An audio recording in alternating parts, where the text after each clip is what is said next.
안녕하세요. 오늘은 제 인생에서 가장 잊을 수 없는 날. 그리고 제 딸이 제 인생을 다시 정의해준 순간에 대해 이야기해 보려고 합니다. 엄마, 나 결혼할 것 같아. 딸아이가 처음 결혼 이야기를 꺼낸 날. 저는 사실 복잡한 기분이었어요. 기쁘고 설렘도 있었지만 한쪽 가슴이 쿡 찔리는 기분도 있었죠. 왜냐면 저는 남편을 일찍 잃고 혼자 딸을 키웠거든요. 직장, 집안일, 육아. 늘 하루가 전쟁이었어요. 그런데 딸은 제게 이렇게 말했어요. 엄마, 결혼할 사람 진짜 착해. 그리고 시댁분들도 엄마를 꼭 뵙고 싶대. 엄마를 꼭 뵙고 싶어 한다. 이 말이 얼마나 가슴 벅찼는지 모릅니다. 혼자라는 이유로 뒤에서 수근거림을 많이 겪어봤거든요. 그래서 저는 딸이 고른 상대라면 나도 한번 믿어보자 마음 먹었습니다. 상견례 전날, 딸은 제 방으로 들어와 이렇게 말했죠. 엄마, 혹시 누가 뭐라 해도 절대 기죽지 마. 엄마가 얼마나 멋진데. 그 말을 듣고 저는 오히려 웃었어요. 얘가 왜 이러나, 누가 뭘 하겠다고. 그러나 딸은 뭔가 느끼고 있었던 걸까요? 아마 딸도 불안했을지 모릅니다. 식당에 도착하자 남자 쪽 부모님이 먼저 와 계셨어요. 아버지는 점잖은 분 같았고 어머니도 미소를 띠며 인사를 건네셨어요. 어머님, 먼 길 오시느라 고생 많으셨죠? 처음엔 분위기가 너무 좋았어요. 저도 웃으며 인사하고 아이들 얘기도 하고 괜한 걱정이었구나. 그렇게 안도하던 찰나 문이 열리고 한 여자가 들어온 순간 그때부터 분위기가 달라지기 시작했습니다. 들어온 여자는 남자 쪽 작은 고모라고 했습니다. 처음 인사부터가 예사롭지 않았어요. 저를 위아래로 훑고는 어머, 홀어머님이세요.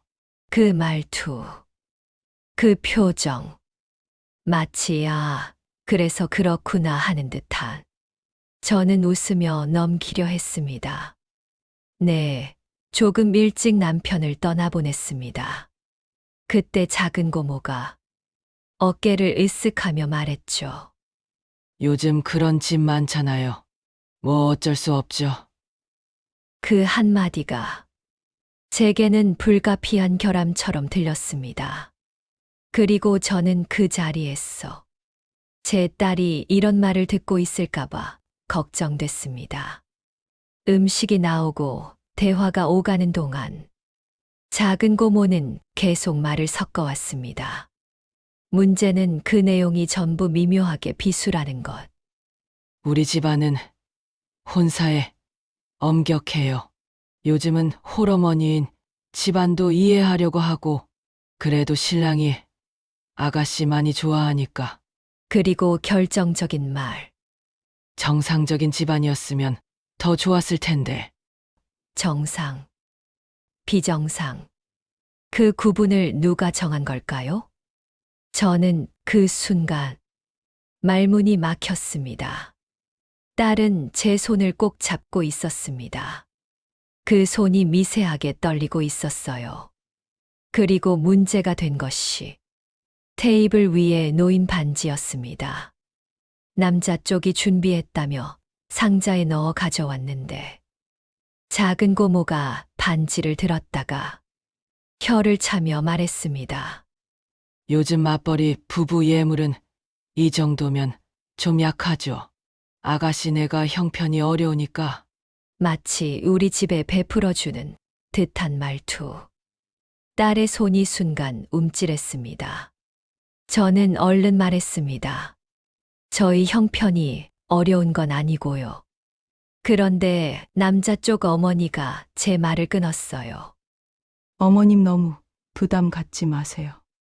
저희가 감안하고 들어가는 거니까요. 감안하고 들어간다. 결혼이 거래입니까? 딸아이의 표정이 굳었습니다. 그리고는 천천히 반지를 들어 올리더니 한참 동안 말이 없었어요. 모든 사람이 딸의 손을 바라봤습니다. 그때 딸이 천천히 입을 열었습니다. 이 반지 제가 받을 자격이 없죠? 남자 쪽 어머니가 당황해서 말렸지만 딸은 조용하고 또렷한 목소리로 이어갔습니다. 제가 부족하다고 느끼신다면 제가 이 결혼을 해도 될까요? 그리고 딸은 그 작은 반지를 상견례 테이블 위에 딱 하고 내려놓았습니다. 그 소리가 아직도 제 귀에 생생합니다. 딸은 제 손을 꼭 잡고 일어났습니다. 엄마, 나 가자. 엄마 무시하는 집에서. 난 절대 며느리 안 할 거야.